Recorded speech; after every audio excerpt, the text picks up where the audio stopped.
Where will Kevin Durant play next season? It's the question that's on all NBA fans' minds. And could one option be a return to the Bay with the defending champs?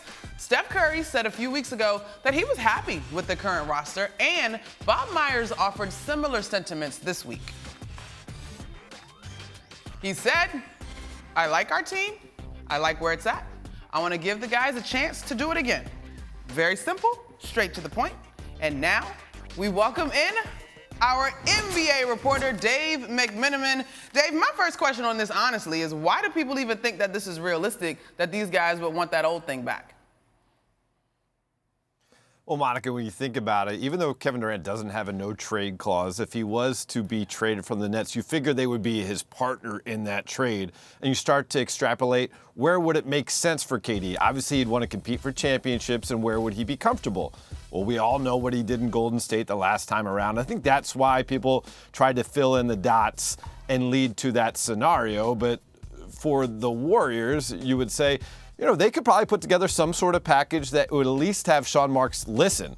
Kuminga, Wiseman, Moody, Wiggins, Poole, all those young pieces, that would at least intrigue the Nets to have a conversation.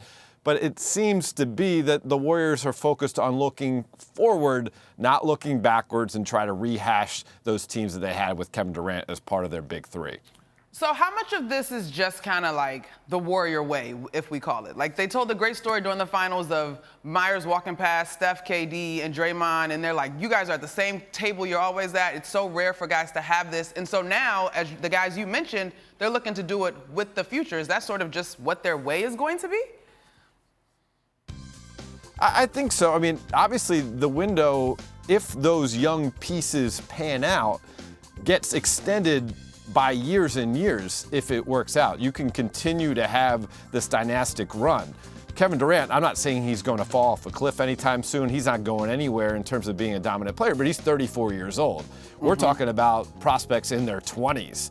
And so if it does work out that way, there can be sustainable success for the Golden State Warriors into the 2030s, perhaps. Obviously, they're going to need to find out who the number one linchpin will be when Steph Curry finishes up his brilliant career. But I think that's where the thinking is here. And also, part of the reason why we're talking about KD and the Warriors is this trade request came on the heels of them winning the championship. So perhaps there were some wistful emotions from KD looking at that group win and saying, yeah, maybe I shouldn't have left them so quickly.